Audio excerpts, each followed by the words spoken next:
Welcome to part 2 of our Colorado adventure. Be sure to check out part 1 if you haven't yet. So after our tent was flooded by a hit of rain and a campsite was going to fail us, we were scrambling, driving through the mountain passes and mountain towns, and unfortunately there was no vacancy anywhere we looked to stay. So we kept getting closer and closer to Montrose, Colorado, where Melissa's family was. However, that wasn't really planned for another day, so we were going to maybe come in early. Yet, one more stop occurred. A police officer pulled us over. The hybrid didn't have the taillights on, but he was awesome and let us go.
While I would have loved camping at Little Mullis Lake, romping around some of my favorite places with some of my favorite people was the adventure my heart treasured the most.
Out west, there are endless nooks and crannies to explore, and it doesn't take long to realize that water is life.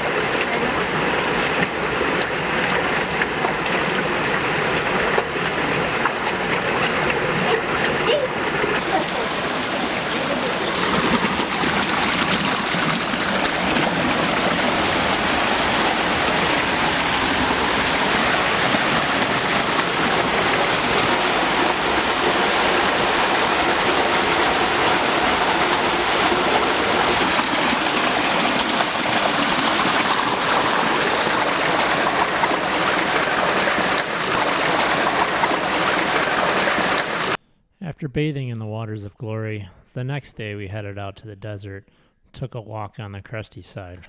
Man, is there any water out here?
Do it, do it, do it.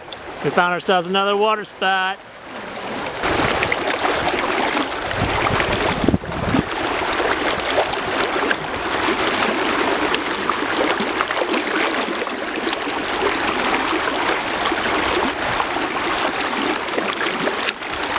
Goodbyes are hard to say, but with eager hearts, we set out for the next adventure and headed to the mountains.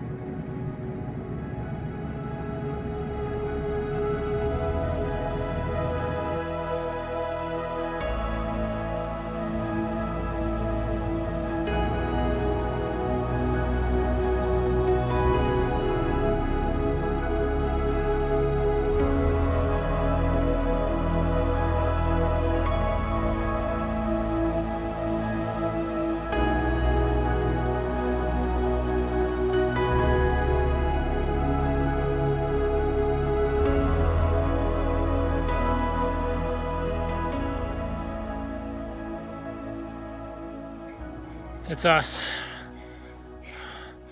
in the Crested Butte, making our way up. We're going to Green Lake, and boy, I can't wait to jump in. Do you see these sweat beads? We don't even have to be in the sauna to be sweating. It's probably been, 92 hours maybe? I don't know. About 2 hours. There's some incline going on. And some mosquitoes. Yeah, surprisingly at this height. But it's gorgeous. And we're drinking our water. Oh, we're supposed to do that? Oh. So we've been sitting here for, 45. And we're just trying to figure out, what is it about getting away that really does it? And why can't we have that back home? So what do you think? Well, there are a few things, that come to mind. Where are we getting away to? That's something we talked about. We could get away to another, an inner city vacation, but it's still going to be busy, and it's going to be hyped up. We could go to Paris, we could go to London, we could go to Dubai, but it's still the busy city life. For us, getting away, getting out of the busyness is literally being where there is no busyness. Right? Just in the silence and listening to the wind and looking at the clouds. Right. Yeah, and I was really trying to dissect it because I have periods of time back home, it's in the suburbs sort of, where I'm it's quiet, in my house and I'm not doing anything, so I've gotten rid of activity, but I still don't feel this kind of rest. And I'm thinking, then what is it? Is it the constant, not that I really think about it, you'll hear a car there and there, just enough to like, you'll get an email notification. Obviously that one you could shut off. Just being home, you don't have this to consume your time. So we were talking like, what do you consume your time with? And they're good activities, like even reading, PS4, but whatever it is, movies, Card games. Yeah, we go on walks all the time, but you're still like in this busy go, and it just like in our soul, we just feel something way different here, like this rest versus resting at home at night or on the weekends.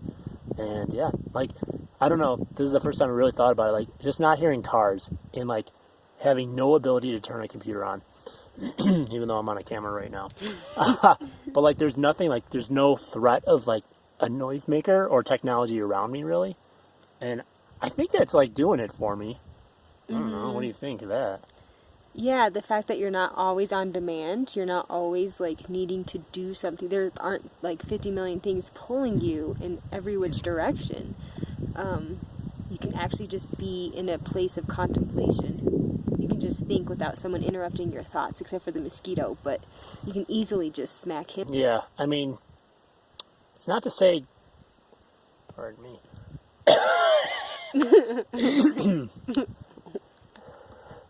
It's not to say that these things that we do back home are bad. I mean, I loved playing travel hockey, and all the other sports that I played, and just all the things my friends and I would do, like go out to even the movies or go out to eat, but like at least at this point in my life, being an adult, like having done all that, you just kind of like, what am I going back to? Like even as much as I want to play a sport or shoot on the basketball hoop, not that I couldn't have one up here, but it's just like, you just kind of go like, I'm good. I'll just go with this life. You're just like, what am I going back to? Even though there's good, there's like, no, we're not denying family. Obviously, we'd love to have family with us here, but yeah, just like, what is that? So we're really trying to figure it out, guys, because, everyone talks about get away, go on vacation, go. But how do you actually enter rest? The closest thing I can enter rest, I would say, is when I go to like the chapel to pray, like adoration for us. So at church, and even that, like it takes me a while to calm down, like the thoughts. But I can get some superb grace there, and really feel like a refreshment. That's probably about the best I can have. Is prayer pretty much back home. Mm-hmm. But here you sort of like are entered into that way faster, I guess is maybe it. And it's not more of like a supernatural, graces or whatever you want to call it, but it's just like the natural's doing it. Kind of invites you in quicker, maybe? Yeah, so my worldview is that we have a relationship with God, we have a relationship with ourselves, we have a relationship with others, but we have a fourth relationship, and that's with nature. And I feel like so often we're separated from nature, so often we're removed from the natural elements. Yeah, we might have trees in our yard, that's good, but it's like manufactured, right? But when I say nature, I mean like being out in wilderness where it's virtually untouched. And I feel like because we have let that relationship go, we have let go of part of our humanity, what it means to be human and connected to the earth and to creation. And I feel like, at least for me, it doesn't cause my soul to be dead inside, but my soul is weakened when that relationship is weakened. I'm not fully alive like I could be. And so when I come out here, I'm just like, I am rejuvenated. I'm entering into this creation, and it allows me to, it allows me to see a beauty that's beyond me, and it takes me out of myself, and its beauty, its existence is rejuvenating for me. And it just, it's like even hard to explain. I just feel like when that relationship is nurtured though, that, that I find that rest, because my life is in balance, I have that relationship, that connection with God when I'm out here not being distracted, and when I have communion with others, and then I can think about myself and I can reflect on myself, and then I have this relationship with nature, so the four relationships are in balance as they're supposed to be, I think. Yeah, and what destroys the relationships back home is, like, just what we're saying, the distractions, the constant pull. I mean, does anyone work a 9 to 5 and not have, like, evenings that just feel stuffed up? Like, whatever it is, going to the store. These are all normal things. Going to the store, getting the meals ready, you know, like doing all the sports, driving the kids around, just the constant pull, even though it's fun here and there, Netflix, whatever it is, it just feels loaded. Like I'm trying to squeeze in and find some kind of salvation in one of my activities at night. And before you know it, the day starts over. And it's not to say there aren't a lot of fun and good times, even back home, right? Not in this. But, boy, you just come here and you're just like, what am I doing? It makes you ask a lot of questions. Yeah, this is why people go off to the mountains, right? And some never come back. And it's not just the bears, but, you know, yeah. So I think that's what we're just trying to break down. And what we want to do in the second half of our lives, if we will, is try to find more of that. I mean, and it can happen in many different ways. A lot of people just like love to go to the boat and fish. I don't mean the casino boat, but you know, they just like, they're all talking about kind of that same thing, getting away, you know, go up north. If you live in Illinois, that's what people do, right? They go up to Wisconsin or something. Mosquitoes. But yeah, it's kind of like that. So we're just trying to really enter that, and we're trying to figure out, so how do we, Lord willing, make that more a part of our life? Like, is he going to call us to move somewhere? Maybe not. Maybe I need to stay kind of more in that busy area because I can serve a lot of students, and that's great. Like, I'd rather do that with my life if that's what he wants me to do for the next 40 or 50 years until I hit the casket. But yeah, there is definitely a part of you that wants to, you know, obviously own 2 homes would be great. We were talking about, I kind of feel like a schmuck if I had like a second home while kids are starving. You know, people are starving around the world for that matter, right? But we haven't found the recipes, so definitely let us know what you guys think when you're watching this video. Like, how do you get away, like truly refresh your soul and feel better? I even feel like my body healing. I feel like the last year or two, my body just keeps saying, find a good spot, get a chair, sit down, and maybe read in it. Just like telling my body to slow down. Maybe I should listen to that, but yeah. Yeah, it's kind of like what my mom was saying the other day. Recognize and listen. She had a moment in a dream, actually, and that line just kept going through her dream. Recognize and listen. And it's like, that's kind of what I feel like we're doing here. Like, we just have to recognize the beauty around us and listen to what creation is trying to tell us. Like, it's pointing up, right? There's something greater. And hopefully God will help us find out how that is supposed to be in our daily lives. And we're about to plunge into this bad boy. Rumor has it, it's around 50.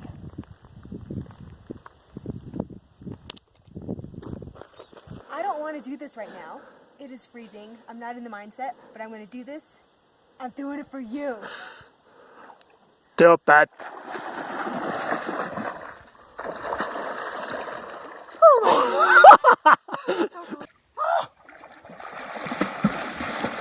Yeah, da boy.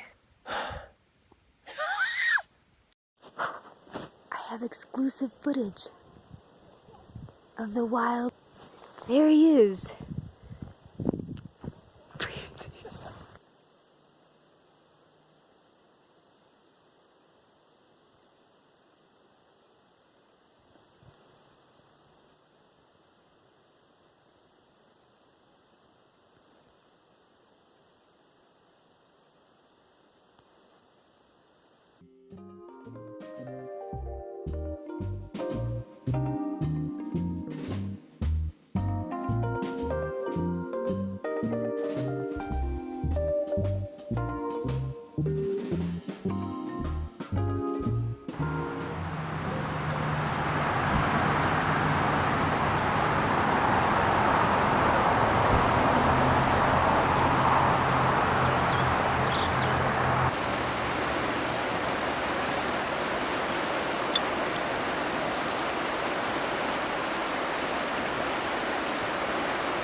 Stretch it out after a long drive, you know, an hour. Doing that in the parking lot? Well, maybe. What do you guys think of this? I gotta move my hips and sternum and my ribs. Try to do a dance in the lot. Still going at it. See that red bike, folks? I was caught behind that thing earlier. It behooves me to get on the road sooner than it.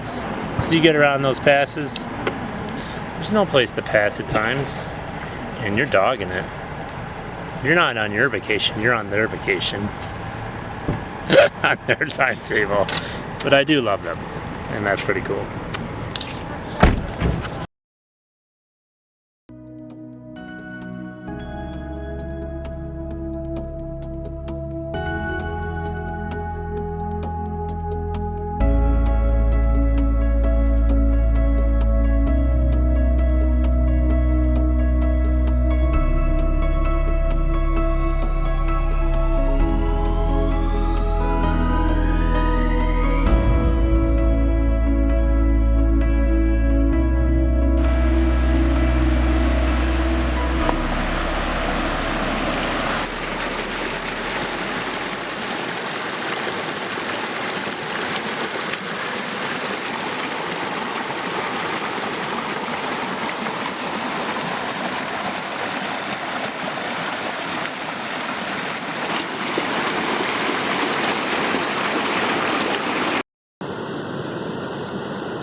We enjoyed one final hike before heading back to Denver to see family. This trip was a perfect adventure. But G.K. Chesterton wisely said, "An adventure is only an inconvenience rightly considered. An inconvenience is only an adventure wrongly considered."